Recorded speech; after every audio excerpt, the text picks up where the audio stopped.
নমস্কার। আজকে আমরা শুনব শ্রী শ্রী সারদা মায়ের অমৃত কথা। আনন্দ রূপিণী শ্রী শ্রী মা। লিখেছেন নলিনী রঞ্জন চট্টোপাধ্যায়। আনন্দে আনন্দময়ীর খাস তালুকে বসত করেন শ্রীরামকৃষ্ণ। তাই যেখানে তিনি সেখানেই আনন্দ। কামারপুকুরের পর্ণকুঠির থেকে কাশীপুরের বাগানের অট্টালিকা, সেই আনন্দময়তার ইতিহাস। দক্ষিণেশ্বরের গঙ্গার ধারের ঘরখানিতে প্রত্যহ আনন্দের হাট বাজার বসে যেত। গান, অভিনয়, রঙ্গরস, নৃত্য তার নিত্য সঙ্গী। তিনি যেন আনন্দ সাগরে ভেসে আছেন। শ্রীরামকৃষ্ণের ঘরের উত্তর দিকে নহবতের ছোট্ট ঘরখানি দরমার বেড়া দিয়ে ঢাকা। সেই বেড়ার একটি ছিদ্রের মধ্য দিয়ে মা সারদা দেবীর কৌতূহলী দৃষ্টি অদূরের আনন্দময় জগতের স্পর্শ পায়। তিনি দূর থেকেই সে জগতের বাসিন্দা। শ্রীরামকৃষ্ণদেব ছিলেন আনন্দময় পুরুষ। শ্রীমায়ের ভাষায় কি সদানন্দ পুরুষই ছিলেন। হাসি, কথা, গল্প, কীর্তন 24 ঘন্টা লেগেই থাকত। আমার জ্ঞানে তো আমি কখনো তার অশান্তি দেখিনি। আবার বলেছেন, তাকে কখনো নিরানন্দও দেখিনি। 5 বছরের ছেলের সঙ্গেই বা কি, আর বুড়োর সঙ্গেই বা কি, সকলের সঙ্গে মিশেই আনন্দে আছেন। কখনো বাপু নিরানন্দ দেখিনি। এদিক থেকে শ্রীমা সারদা দেবী ও শ্রীরামকৃষ্ণের যোগ্য সঙ্গিনী। বাল্যকালে আর 5 জন পল্লী বালিকার মতো যাত্রাগান, কথকতা, কীর্তন, বাউল গানের সঙ্গে ঘনিষ্ঠ পরিচয় গড়ে উঠেছিল শ্রীমা সারদা দেবীর। এক যাত্রার আসরেই তো শিশু সারদার অপরিণত মন আঙুল দিয়ে দেখিয়ে দিয়েছিল তার পরম বাঞ্ছিতকে। গ্রামের মেয়ে, কেতাবি শিক্ষার সুযোগ সেকালে আর কতটুকু ছিল। তাদের শিক্ষার প্রকৃত ভার গ্রহণ করেছিল ওইসব লোকসংস্কৃতির মাধ্যমগুলি। গ্রাম শুদ্ধ লোক একত্রে হইয়া পৌরাণিক আখ্যানমূলক যাত্রা ও কথকতা শুনিয়া ধর্ম ও নীতি বিষয়ক শিক্ষা লাভ করিত। শ্রীমতী সারদাও মেয়েদের সঙ্গে বসিয়া শুনিতেন। একাগ্র মনে শুনিবার ফলে অনেক শ্লোক বা ছড়া তাহার কণ্ঠস্থ হইয়া গিয়াছিল। পরিণত বয়সেও নৈতিক শিক্ষা দেবার প্রয়োজন হলে তিনি ওই সব শ্লোক অবিকল আবৃত্তি করিতেন। বিদ্যালয়ের অর্থকারী শিক্ষা আমাদের জীবিকার প্রয়োজন যতখানি মেটায়, আমাদের জীবনকে ঠিক ততখানি স্পর্শ করে না। লোকশিক্ষার আপাত তুচ্ছ উপাদানগুলি একই সঙ্গে মানুষের জানার চাহিদা মিটিয়ে আনন্দের স্বাদ সুদূর প্রসারী করে। মা সারদা দেবীর ক্ষেত্রেও এর ব্যতিক্রম ঘটেনি। পরিণত জীবনে তার চিত্তের বহুমুখী বিকাশে বাল্যের এই শিক্ষা কার্যকর হয়ে উঠেছে। ঠাকুর শ্রীরামকৃষ্ণদেবের সান্নিধ্যে বাল্য শিক্ষার উপাদানগুলির তাৎপর্য আরও গভীরভাবে তার অন্তরে দৃঢ়মূল হয়েছে। শ্রীরামকৃষ্ণের শিক্ষা কেবলমাত্র আধ্যাত্মিকতার মধ্যেই সীমাবদ্ধ ছিল না, সর্বক্ষেত্রেই তা বিস্তৃত। শ্রীমা সারদা দেবী বলেছেন, প্রদীপের সলতেটি কিভাবে রাখিতে হইবে, বাড়ির প্রত্যেককে কে কেমন লোক ও কাহার সঙ্গে কিরূপ ব্যবহার করিতে হইবে, অপরের বাড়ি যাইয়া কিরূপ ব্যবহার করিতে হইবে প্রভৃতি সংসারের সকল কথা হইতে ভজন, কীর্তন, ধ্যান, সমাধি ও ব্রহ্মজ্ঞানের কথা পর্যন্ত ঠাকুর তাহাকে সকল বিষয়ে শিক্ষা দিয়েছেন। শ্রীরামকৃষ্ণদেবের জীবন ও সাধনা মা সারদা দেবীর কাছে যে মহৎ আদর্শ উপস্থিত করেছিল, তার পরিপূর্ণতা শ্রীরামকৃষ্ণের সান্নিধ্য ও শিক্ষায়। মা সারদা দেবীও সন্ন্যাসের শুষ্ক কঠোরতাকে অতিক্রম করে সাধনার ক্ষেত্রকে সরস ও আনন্দময় করে তুলেছেন। শ্যামা সঙ্গীতে দেখেছি, যিনি সবাসনা করালো বদনা ভয়ঙ্করী, ভক্তের কাছে তিনিই আবার আনন্দময়ী, নিত্য চপলা রঙ্গময়ী। কিন্তু সে তো কাব্য এবং তত্ত্বের কথা। বিচিত্র বাস্তব পৃথিবীতে রামকৃষ্ণ সন্তান ও ভক্তমণ্ডলী পেয়েছে সারদা দেবীকে, যিনি জগৎ জননীর সেই আনন্দময় রূপকেও উন্মোচন করেছেন। ঠাকুর শ্রীরামকৃষ্ণ দেবের সাধনা ও আদর্শের উত্তরাধিকার লাভ করেছেন শ্রীমা সারদা দেবী। বাগবাজারের বাসাবাড়িতে কিংবা উদ্বোধনে সারাদিনই ভক্তের ভিড়, কত রকমের সমস্যা তাদের, কত রকমের প্রার্থনা। সাংসারিক জীবনের প্রাত্যহিক ক্লেশ, অপনোদনের আশ্রয় ওই ঘরখানি। মায়ের মুখের সামান্য কয়েকটি কথা, কিছু উপদেশ তাদের অন্তর স্নিগ্ধ শান্তিতে ভরিয়ে দেয়। ভক্ত জননী ঘোমটায় মুখ ঢেকে অসীম ধৈর্য নিয়ে পুরুষ ভক্তদের প্রার্থনা শোনেন, প্রশ্নের উত্তর দেন অন্যের মাধ্যমে। মেয়েরা উন্মোচিত অবগুণ্ঠন শ্রী মায়ের মুখেই শোনেন নানা ধর্মীয় কথা, নানা জটিল সাংসারিক সমস্যার সহজ সমাধান। সেই গম্ভীর আবহাওয়ার মধ্যেই আবার জমে উঠত বিচিত্র রহস্যলাভ রঙ্গ অভিনয়। এসব ক্ষেত্রে প্রধান ভূমিকা ছিল শ্রীরামকৃষ্ণ ভ্রাতুষ্পুত্রী লক্ষ্মী দেবীর। তার ছিল অসাধারণ অনুকরণ ক্ষমতা। স্বয়ং পিতৃব্যের কণ্ঠও তিনি এমনভাবে নকল করতে পারতেন যে শুনে লোকে অবাক হতো। নিত্য নতুন খেয়াল তার মাথায়। বাগবাজারের বাড়ির বৈকালিক আনন্দবাজারের একটি রেখাচিত্র দিয়েছেন শঙ্করী প্রসাদ বসু স্বামী নির্লেপ্তানন্দের দেবী অঘোরমণি পুস্তিকা অবলম্বন করে। শ্রীমা সারদা দেবীকে কেন্দ্র করে সে আসরে উপস্থিত থাকতেন বাবুরাম মহারাজের মা, বলরাম জায়া, শ্রীমগৃহিণী, যোগিন মা, গোলাপ মা, গৌরী মা, গোপালের মা নিবেদিতা এবং আরও অনেকে।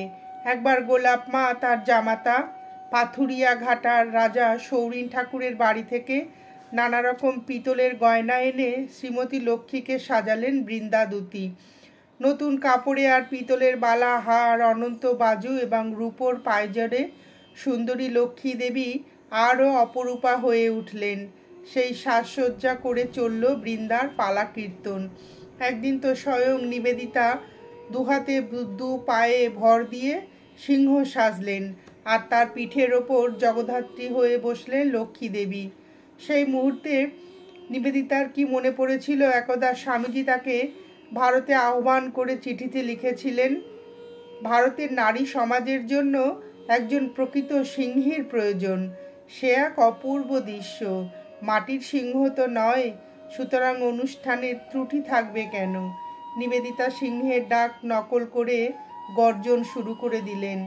উপস্থিত সকলের সঙ্গে শ্রীমা সারদা দেবীও হেসে লুটোপুটি। নাচে গানে আসর মাতিয়ে তোলার অসাধারণ ক্ষমতা ছিল লক্ষ্মী দেবীর। সাধারণ নাচ গানের সঙ্গে বিচিত্র পোশাক এবং চরিত্রাভিনয়ে তার খেয়ালও ছিল বিচিত্র। একদিন পুরুষের ভঙ্গিতে মালকোচা দিয়ে কাপড় পরে তিনি সাজলেন বলরাম। সেই পোশাকে পরিবেশন করলেন বলরামের নৃত্য। বিশেষ পরিস্থিতির মধ্যে কৌতুক রস সৃষ্টিতে শ্রীমা সারদা দেবীর উৎসাহ কম ছিল না। সেবার কাশীতে তার অবস্থানকালে কয়েকজন মহিলা এসেছেন মাতৃ সন্দর্শনে। তারা শ্রীমা সারদা দেবীর কথা শুনেছেন, কিন্তু তখনও পর্যন্ত তাকে চাক্ষুষ দেখার সৌভাগ্য লাভ করেনি। ঘরে ঢুকেই কয়েকজন মহিলাকে দেখে ইতস্তত করছেন। কে মা? সামনেই বসেছিলেন গোলাপ মা, বসিয়সী মহিলা, পরিপাটি ভব্য চেহারা। একটি মহিলা তার দিকে অগ্রসর হয়ে প্রণাম নিবেদন করলেন। সংকুচিত গোলাপ মা তাড়াতাড়ি শ্রীমাকে দেখিয়ে বললেন, ওই উনিই মা ঠাকরুন। অপ্রস্তুত মহিলা শ্রী মায়ের দিকে অগ্রসর হতেই তিনি হাসতে হাসতে বললেন, না না, উনিই মা ঠাকরুন। মহিলাটি উদ্ভ্রান্ত হয়ে একবার গোলাপ মায়ের দিকে আর একবার শ্রীমা সারদা দেবীর দিকে এগিয়ে যান। অবশেষে গোলাপ মা তার স্বভাব সিদ্ধ ভৎসনায় বলে উঠলেন, তোমার কি বুদ্ধি বিবেচনা নেই? দেখছো না মানুষের মুখ কি দেবতার মুখ? মানুষের চেহারা কি অমন হয়? হাসির ঐক্যতানে এতক্ষণে সন্দেহভজন। অনুরূপ পরিস্থিতিতে পূর্বেকার একটি ঘটনার কথা মনে পড়ে। শ্রীমা সারদা দেবী তখন দক্ষিণেশ্বরে। ঠাকুর শ্রীরামকৃষ্ণদেবের কাছে একদিন একটা মহিলা এসেছেন তার বিপদগামী স্বামীর উদ্ধারের প্রার্থনায়। ঠাকুর শ্রীরামকৃষ্ণদেব তাকে পাঠিয়ে দিলেন নহবতে। বললেন, সেখানে এক স্ত্রী লোক আছেন, তাকে তুমি সব খুলে বললে তিনি ঠিক ঠিক ওষুধ দেবেন। তার এসব মন্ত্র ঔষধি জানা আছে। এ বিষয়ে তার শক্তি আমার চেয়েও বেশি। মহিলা প্রার্থনা নিয়ে গেলেন সারদা সকাশে। শ্রীমা সারদা দেবী মুহূর্তেই বুঝলেন ঠাকুর শ্রীরামকৃষ্ণদেবের রসিকতা। কিছুমাত্র অপ্রস্তুত না হয়ে বললেন, আমি আর কি জানি বাছা, তিনিই ওষুধ জানেন, তুমি তারই কাছে যাও। রঙ্গপ্রিয় শ্রীরামকৃষ্ণদেব বুঝলেন যে তিনি যোগ্য লোকের সঙ্গেই রসিকতা করেছেন। মহিলাটি কয়েকবার শ্রীরামকৃষ্ণদেব ও মা সারদা দেবীর কাছে ছুটাছুটি করার পর শ্রীমাই পূর্ণ করলেন তার প্রার্থনা। লক্ষণীয়, শ্রীরামকৃষ্ণদেবের রসিকতার উপযুক্ত জবাবটুকু দিতে কিন্তু তিনি ছাড়েননি। গৌরীমাকে নিয়ে নহবতের দরজায় দাঁড়িয়ে ঠাকুর শ্রীরামকৃষ্ণদেব বলেছিলেন, ওগো ব্রহ্মময়ী, একজন সঙ্গিনী চেয়েছিলে, এই নাও একজন সঙ্গিনী এলো। সেই গৌরীমা কালক্রমে হয়ে উঠেছেন ব্রহ্মময়ীর আনন্দের রসদ্বার। গান, অভিনয়, রূপসজ্জা সব কিছুতেই গৌরী মায়ের নৈপুণ্য ছিল যথেষ্ট। সেই নিপুণতা কাজে লাগিয়ে কত আনন্দ মুহূর্ত তিনি গড়ে তুলেছেন। শ্রীমা সারদা দেবীও কখনো কখনো আদেশ করতেন একটা নতুন কিছু করবার। গৌরীমা তার সাধনকালে পুরুষ বেশে ভারতবর্ষের যত্রতত্র ঘুরে বেড়াতেন। সেসব গল্প শুনে শ্রীমা সারদা দেবী একদিন বললেন, সেই রকম সাজ পোশাক পরে তাকে একদিন আসতে হবে, যেন তাকে কেউ চিনতে না পারে। সম্মতি জানালেন গৌরীমা। বেশ কয়েকদিন কেটে গেল। সে কথা এর মধ্যে অনেকেই ভুলে গেছে। সেদিন সকাল থেকে গৌরীমা অনুপস্থিত। নতুন কিছু নয়, কাউকে কিছু না জানিয়ে গৌরীমা মাঝে মাঝে হঠাৎ উধাও হয়ে যান। সেই দিনই সন্ধ্যায় উদ্বোধনে এক পশ্চিমা সাধু এসে হাজির। পরনে আলখাল্লা, মাথায় ইয়া পাগড়ি, সবই আছে, হাতে শুধু একটি লাঠির অভাব। সাধু দেখে নিচে যে সেবক উপস্থিত ছিলেন তিনি তটস্থ হয়ে বেরিয়ে এলেন। সাধুজি তাকে দেখেই তম্বি শুরু করলেন, একেবারে চোস্ত ইংরাজিতে, where is my stick, where is my stick. সেবকটি কিন্তু গলা শুনেই আগন্তুকের পরিচয় পেয়ে গেলেন। তাড়াতাড়ি একটা লাঠি আনার ছল করে উপরে গিয়ে শ্রীমাকে চুপি চুপি জানিয়ে এলেন সাধুটির পরিচয়। লাঠি পেয়ে সাধুটি শ্রীমা সারদা দেবীর কাছে উপস্থিত হতেই তিনি তারিফ করে বললেন, চমৎকার, চমৎকার হয়েছে। এত তাড়াতাড়ি ধরা পড়ে গৌরীমা কিন্তু আদৌ খুশি হলেন না। রাগটা গিয়ে পড়ল সেই সেবকটির ওপরে। ধমক দিয়ে বললেন, এই ছোড়া, তোরই এ কম্ম, তুই কেন এসে আগে থেকেই সব বলে দিলি? সম্মিলিত আনন্দ কোলাহলে দৃশ্যটি বেশ যে জমে উঠেছিল তা অনুমান করতে পারি। সেদিন ধরা পড়ে গৌরীমা বলেছিলেন, আচ্ছা আর একদিন হবে কন, কথাও রেখেছিলেন। শ্রীমা সারদা দেবী তখন আছেন জয়রামবাটিতে। জুন মাসের 1910 সাল। এক অপরাহ্ন বেলায় এক সাধুর আবির্ভাব হলো। গায়ে গেরুয়া আলখাল্লা, মাথায় প্রকাণ্ড পাকড়ি, হাতে মোটা লাঠি, সঙ্গে অনুরূপ সাজে সজ্জিত এক চেলা। শ্রীমায়ের সহোদর তাদের অভ্যর্থনা করে দিদিকে গিয়ে সংবাদ দিলেন, দেখো গো, তোমার এক মাদ্রাজি ভক্ত এসেছে। সাধু কিন্তু বহির্বাটিতে অপেক্ষা না করে সোজা ঢুকে পড়লেন অন্তঃপুরে। শ্রীমায়ের কনিষ্ঠা ভাতৃ জায়াকে দেখতে পেয়ে হাত বাড়িয়ে দিলেন, ভিক্ষা। বাড়ির ভিতর অপরিচিত পুরুষ, তার উপর অসময়ে ভিক্ষা প্রার্থনা। ভ্রাতৃ জায়া বিলক্ষণ বিরক্ত হয়ে গালমন্দ শুরু করে দিলেন। সাধু কিছু মাত্র বিচলিত না হয়ে এক পা দুপা করে তার দিকে অগ্রসর হতে লাগলেন। ত্রস্ত মহিলাও পিছু হটতে হটতে একেবারে দেয়াল লগ্ন হয়ে তার স্বরে চিৎকার করে শ্রীমাকে ডাকলেন। তার চিৎকারে আকৃষ্ট হয়ে অনেকেই ছুটে এলেন শ্রীমা সারদা দেবীও। তিনিও সাধুর আচরণে বিস্মৃত। সাধুজি তখন শ্রীমা সারদা দেবীর পায়ের ধুলো নিয়ে এক টানে পাগড়িটি খুলে ফেলে হো হো করে হাসতে শুরু করে দিলেন গৌরীমা।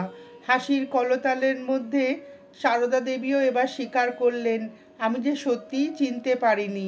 খুকিকেও, মানে চেলাটি হলেন দুর্গাপুরী, চিনলুম না। ধন্যী মেয়ে বাপু তোমরা। এরকম কৌতুক মুহূর্ত গৌরীমা প্রায় গড়ে তুলতেন। মাঝে মাঝে অবশ্য ধরা পড়েই সেগুলির আনন্দ উজ্জ্বল পরিসমাপ্তি ঘটত। সেবার স্বামী ঈশানানন্দকে সঙ্গে নিয়ে সন্ধ্যায় গিয়ে উপস্থিত হলেন জয়রাম বাটিতে। সন্ধ্যার আবছা অন্ধকারে ঈশানানন্দকে একটু দূরে রেখে বাড়ির ভেতরে প্রবেশ করে ভিখারিদের অনুকরণে বলে উঠলেন, মা, দুটি ভিক্ষা পাই গো। ছোট মামি, রাধুর মা, বারান্দা থেকে বাইরে এসে বললেন, কে গো? গৌরীমা করুণ স্বরে আবার বলে উঠলেন, দুটি ভিক্ষা পাই মা। সন্ধ্যাবেলায় ভিখারি, এ আবার কি অনার সৃষ্টি। ভয় পেয়ে গেলেন ছোট মামি। হাউ মাউ করে ডাকলেন সৃষ্টি মাকে। শ্রীমা সারদা দেবী ধীর পদক্ষেপে বাইরে এসে দৃঢ় স্বরে প্রশ্ন করলেন, কে রে? গৌরীমা আবার বললেন, দুটো ভিক্ষা পাই মা, আমি রাত ভিখারি। শ্রীমা সারদা দেবী সহজ কণ্ঠে বললেন, ও গৌরীদাসী, এসো এসো, কখন এলে? এবার সম্মিলিত হাসি এবং আনন্দে মুখর হয়ে উঠল জয়রাম বাটির পর্ণকুঠির। এমনি অনেক বিচ্ছিন্ন ঘটনাতেই শ্রীমা সারদা দেবীর সরস চিত্তের পরিচয় মুদ্রিত হয়ে আছে, কিন্তু তার সামগ্রিক ইতিহাস দুর্লভ। ঠাকুর শ্রীরামকৃষ্ণদেবের তিরোভাবের পরে যেসব ভক্ত সন্তানেরা তার কাছে গেছেন, তারা স্বভাবতই তার আধ্যাত্মিক পরিচয়টুকুই বিশেষভাবে উল্লেখ করেছেন, কিন্তু ঠাকুর শ্রীরামকৃষ্ণের উত্তরাধিকারের এই বিশেষ দিকটি প্রায় উপেক্ষিত রয়েছে। কিন্তু শ্রীমায়ের তাস খেলার খবরটি সম্ভবত চমকপ্রদ। একবার পাগলি মামির তাস খেলবার খেয়াল হলে শ্রী মাকেও খেলার জন্য জেদাজেদি করতে থাকেন, এমনকি মায়ের পায়ে ধরতেও বাকি রাখেন না। মা অগত্যা রাজি হলেন, খেলায় 4 জন চাই।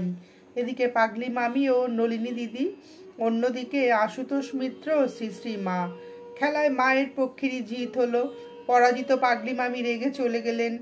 যাবার আগে বলে গেলেন, তোমরা খালি খালি জিতবে বুঝি ঠাকুরজি, আর আমরা হারবো না?